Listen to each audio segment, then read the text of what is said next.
Here you are wearing two caps. First as Chairman Board of Trustees, and secondly, and more importantly, for this purpose, as Chairman of the Peace and Reconciliation Committee.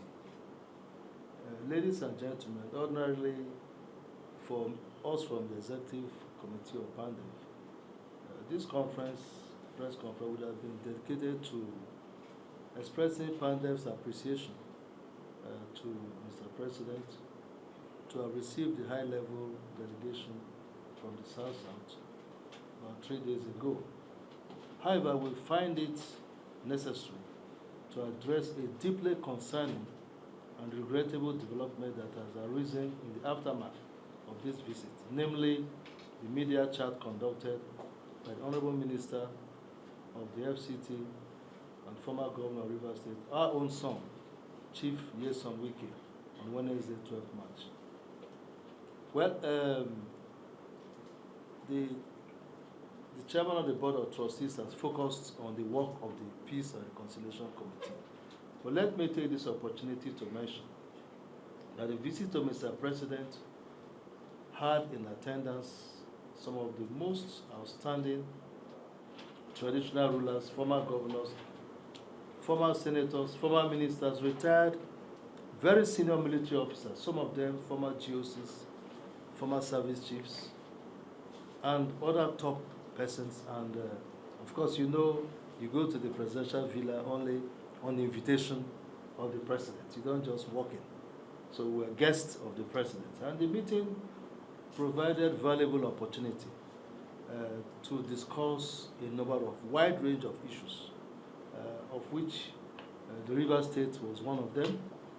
I see that in the media reportage, nothing was said about the other issues that were raised, because the issue of the South-South Development Commission bill was discussed.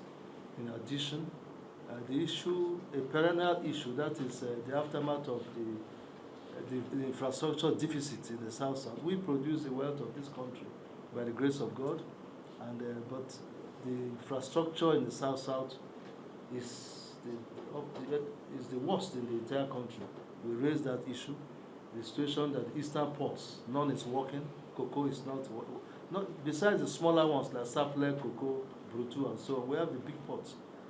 Ports like Port Harcourt, ports like Calabar, ports like Warri, that are not working at all, or the Onne port, which is partially working. So the need to ensure optimal operationalization of these ports was discussed, and all the governors are now trying to build new ports. So that question matter also came up for discussion.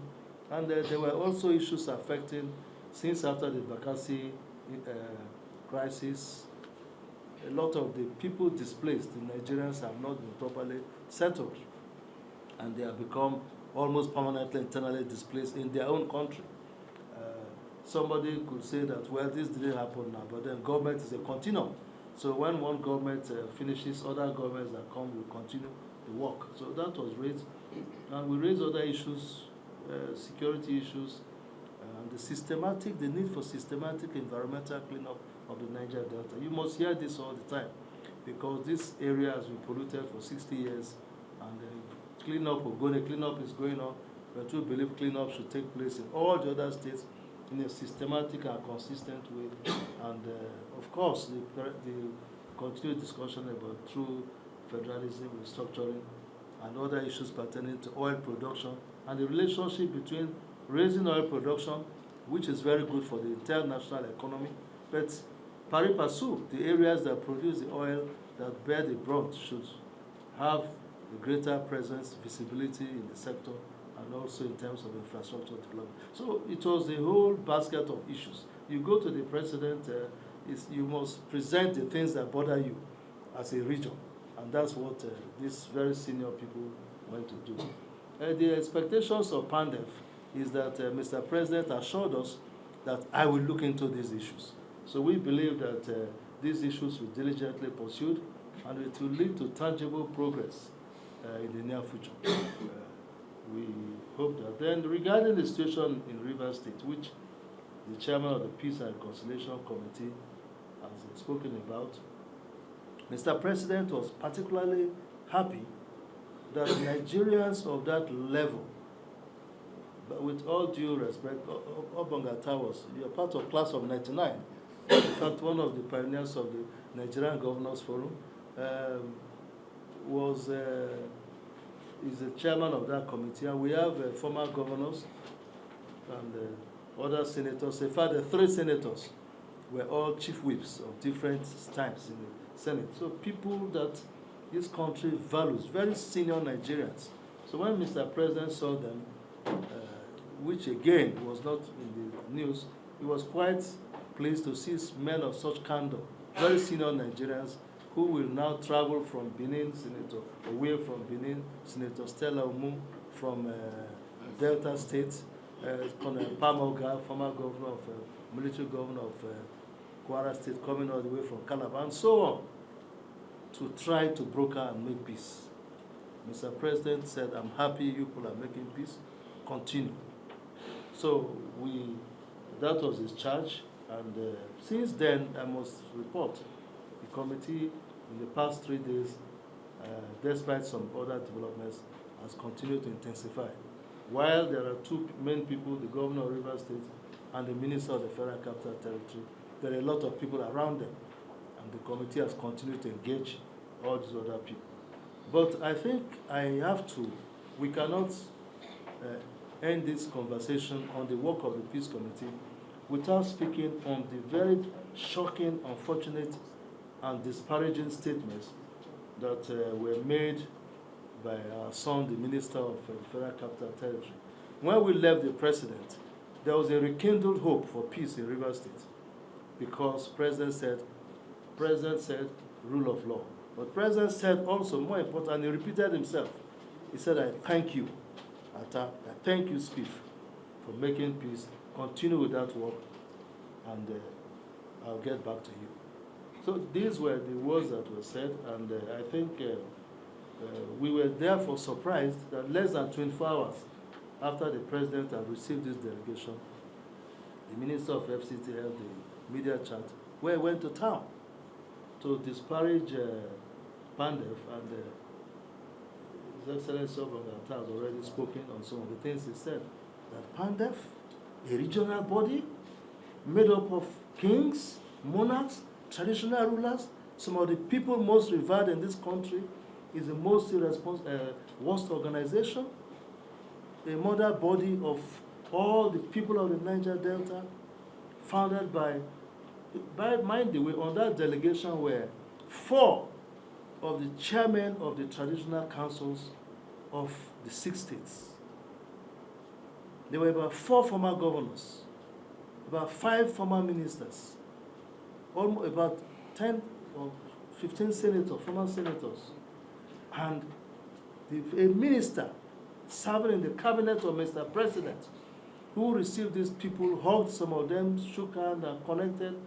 A serving minister said this is the worst organization ever, and even insinuated that people were going there for pecuniary benefits. And so, well, it has come to us with a lot of surprise. But he went further than that, and I think it is important that this matter is addressed. He said, and the tapes are there, made very disparaging statements about Chief Edwin Clark, who has served this country from the state commissioner. Listen to me, Chief Edwin Clark, when he served as commissioner, was the first to do the handshake to the east after the war. He went to rebuild Queen's School in Enugu. He went to rebuild the University of Nsukka, went to the North Central State Supply Science teachers, went to Benue Plateau State Supply Science teachers, went to Northeastern State Supply Science teachers, brought his visibility, General Gowon, brought him to the center, made him Federal Minister for Information, and he played so many other roles, later became a senator, and so on and so forth. When he passed on a few weeks ago, 4 former presidents have been to that house, almost everybody. This minister, serving the present head of state of this country, disparaged him, could not even respect the dead. You will excuse my mood, because this is offensive. It is totally unacceptable that a minister, there are codes of ethics for people serving in this country. the code of conduct. When some of us were in government, we sign it, that you must be civil. You have to be civil and comport yourself. We'll say that Chief Edwin Black, this is totally wrong. But even if he does not respect the dead, we are yet even to bury Chief Edwin Black. He goes further to say, Alfred Dieter Spiff, former governor, and then said, that man, I used to respect him. You see, we think that this is wrong, and we take exception to it. Spiff was the youngest governor, maybe till today in the history of Nigeria. He became governor at the age of 25 after the war. The monuments he left in Port Harcourt, nobody has been able to beat it. He rebuilt River State, East West Road and Port Harcourt Airport, so international airport, so many things he considered. And he remains today one of the treasures of this country. So these were some of the things he said. But let me tell you, as I round up, on the stance of PANDEF, we think that this brazen effrontery by the minister is wrong, and it is not right that this is done. We also think that the committee, which His Excellency has reported on, had continued to reach out to everybody, and they've expressed publicly to you their frustration in getting to the minister. It's better to judge up than to war. Every conflict situation ends up on the negotiation table. And our urge is to the minister of the Federal Capital Territory to mellow down, take it easy. After all these conflicts, we'll see ourselves everywhere. Even now, some of the main protagonists on both sides, we meet in the aircraft, we meet at weddings, we meet at burials, and we have ways of the relationship. When I mean we, I'm talking of people on all other sides. And life goes on after office. People, the committee is made up of people that have held the highest offices in this country. So let us continue the peace process. PANDEF is disturbed that they have not been able to get to him. They've gotten to some of those who are close to him. But on the other side, they met the governor, and he has expressed to PANDEF that he's ready to sit down to talk. And this, we wouldn't have done this if not for the very disparaging remarks. And it's like a direct attack on people like this. People in their 80s and in their 70s. We are Africans.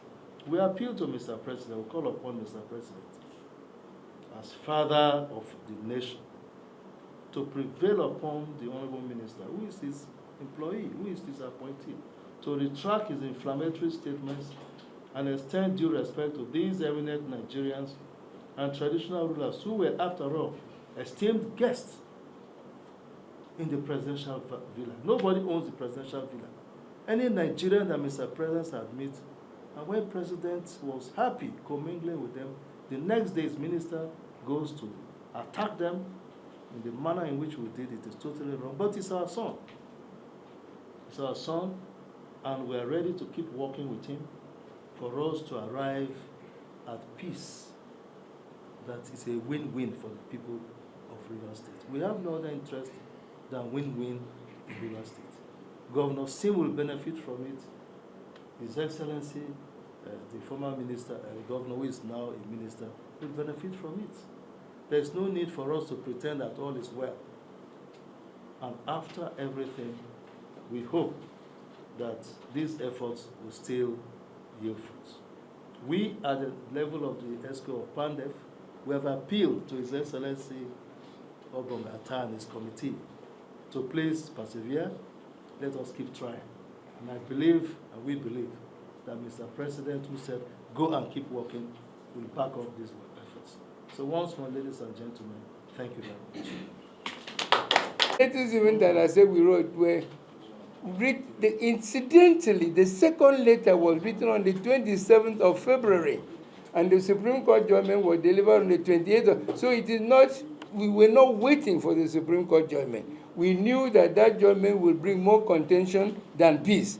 So we've been working for quite some time. It was at the meeting of October that the committee was set up, and we've been working since then. Look how long it's